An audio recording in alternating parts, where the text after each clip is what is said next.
Ikaze ku kiganiro Menya Uhinduke. Iyi ni YouTube channel yanyu shyashya, yego ntabwo imaze igihe kuri YouTube, ariko muraje Mwimerere muri benshi. Amazina yanjye ni Neza Mugabo.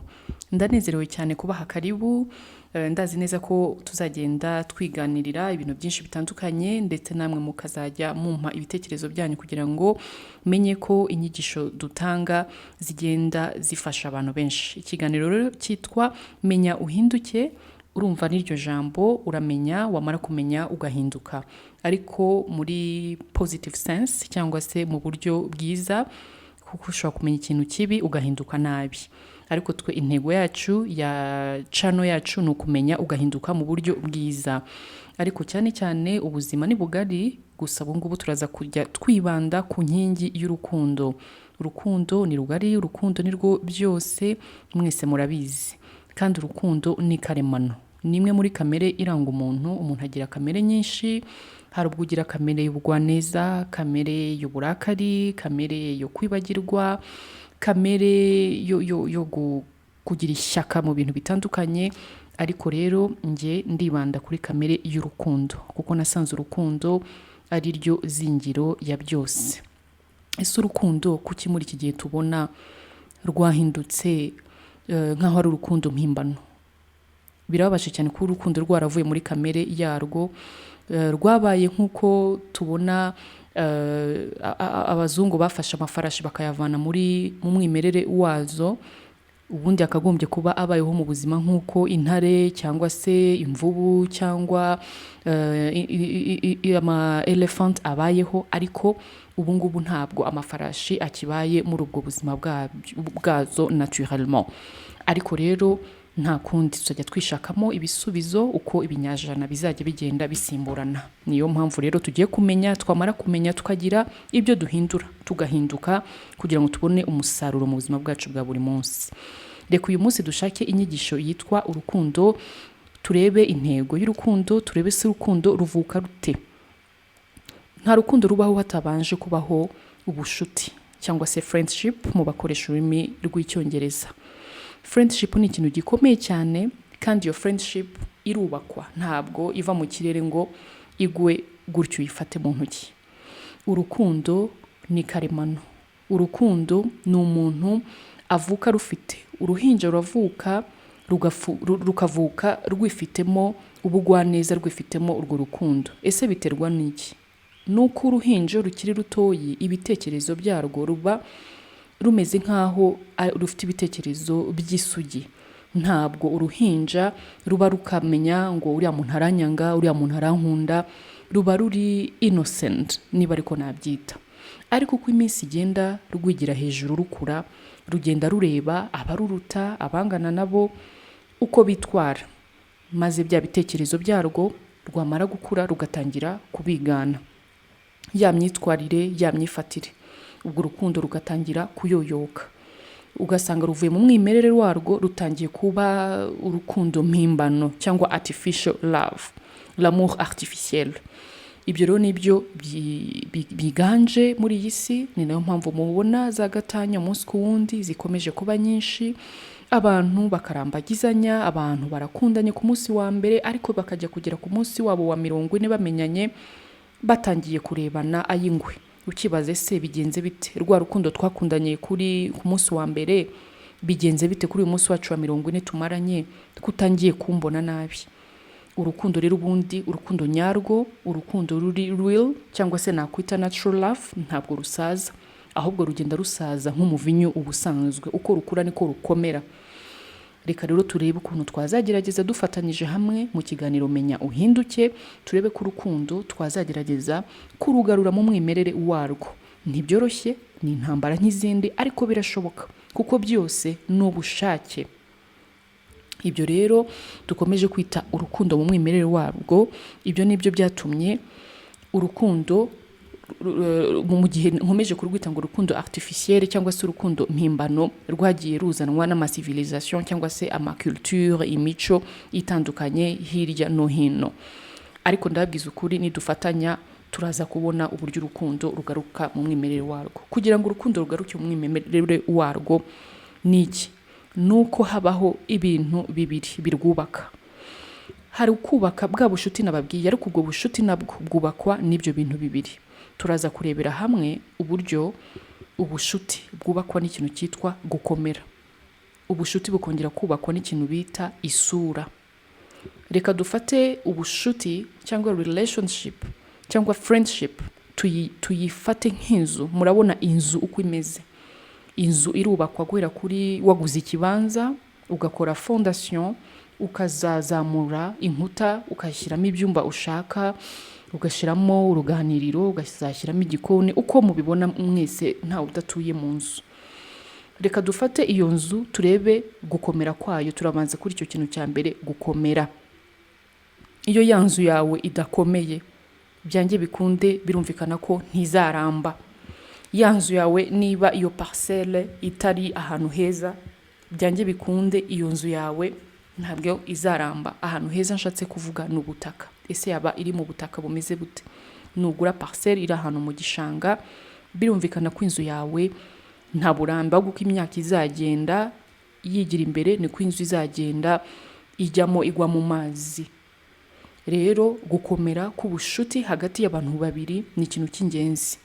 Mugomba kureba iteka ikintu cyatuma urukundo, ubushuti bwanyu buzabyara urukundo nyuma, niki mwakora kugira ngo ruzagire resilience, ruzagire amateka akomeye.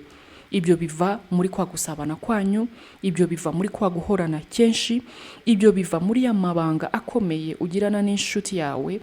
Uyu munsi ukamubwira ikintu kiri hagati yanyu, akakubera imfura, akakubera icyumba. Kwa kundi uvuga uti hari icyumba cyanjye mfite mbikamo ibintu by'ibanga, ikindi ni icyumba mbikamo imyenda runaka, ikindi ni icyumba mbikamo maybe ibiryo. Uko niko inshuti yawe mugendana umunsi ku wundi. Uvuga uti ni inshuti yanjye tuganira, ntegezwa kumenya ibyo tuganira, kandi nawe akabifata neza, ntagire ahandi yabijyana, bikaba amabanga yanyu.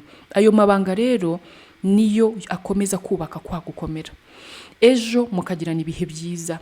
Ejo ukaba wavuga uti mugurije amafaranga inshuti yanjye, akakubera imfura, akayakugarurira. Ibyo rero muri kwa gukomera ya nzu yawe, uzajya uhora uvuga uti ndishimye nubatse inzu ikomeye.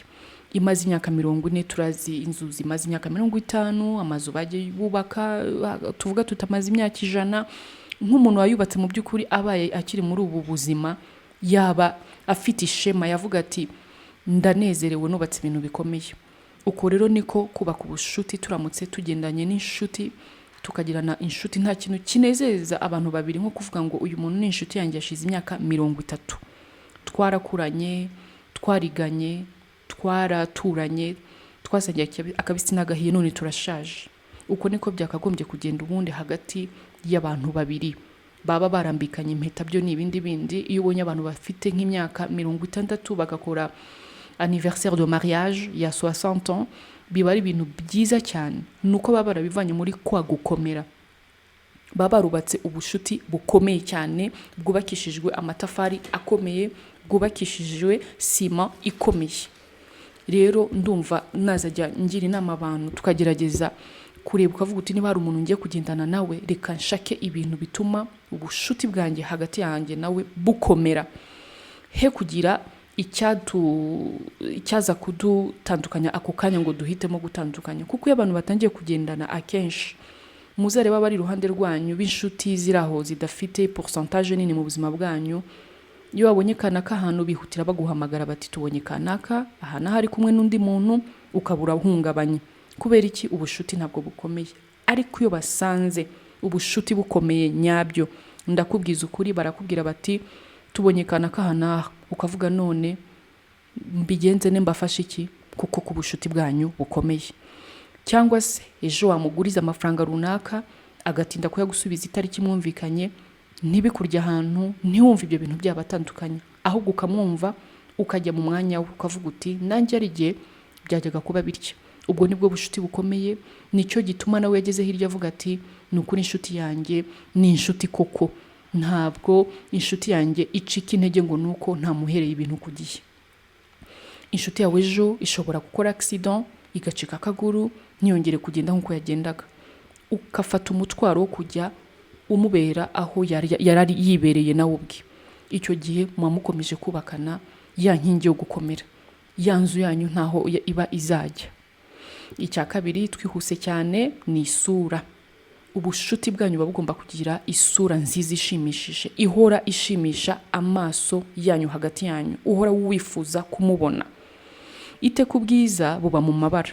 Tuzi ko tugira indabyo turebesha amaso ukavuga uti mbega urabyo rwiza rw'umuhondo, mbega urabyo rwiza rw'icyatsi, mbega urabyo rwiza rw'umutuku, cyangwa se umwenda mwiza runaka, cyangwa imodoka, ukabibonera mu mabara.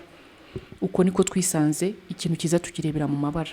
Ariko burya aya mabara yose turebesha amaso yacu, ibara rya mauve, ibara rya jaune, ibara rya chocolat, burya ayo mabara mwari muzi ko aturuka mu mabara atatu gusa. Abantu mwize za science muzi neza ko couleur zose turebesha amaso yacu zituruka muri couleur eshatu, ariyo umweru, umukara, umutuku.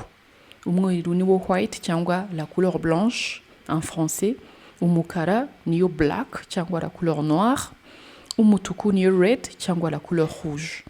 Ayo mabara yose niyo iyo bayavanze agenda akabyara la couleur verte, akabyara jaune, akabyara mauve, akabyara kaki. Bafite uko babikora abahanga b'iyisi. Rero ayo nayo afite icyo avuze muri bwa bushuti buzabyara urukundo. Umweru urepresenta iki cyangwa se uhagarariye iki? Uhagarariye ubudakemwa hagati y'abantu babiri bakundana. Ni bya bihe byiza muba mwaragiranye, ni kwa gufata mugasohoka, niba muri Rwanda mukavuga tuti reka tugiye kwihera amaso vitamine. Rero mwasohotse ahantu heza, amaso muba muriho murayagaburira, mukagenda kuri Lakivu, mukajya Lak Muhazi, ni henshi ubwiza nyaburanga dufite iwacu i Rwanda. Ibyo bihe ntabwo ashobora kubyibagirwa umukunzi wawe. Ugafata inshuti yawe uti karibu iwanjye naguteguriye ibintu byiza, ukaba bamukorera amafunguro atandukanye n'ayo asanzwe amenyereye. Ukaba wavuga uti ntabwo ari anniversaire yawe, ntabwo ari Saint Valentin tumenyereye, ugafata ukamuha gift, nta cyabaye, kubera ko ni inshuti yawe, wumva umukunzi. Ibyo bihe byose by'urugero mbahaye ni byinshi muzi mukorerana hagati yanyu, nibyo bihagararirwa na ryabara ry'umweru. Hakaza umukara, ni bya bihe bibi, bya bihe by'amakuba biba byarabayeho hagati yawe n'inshuti yawe.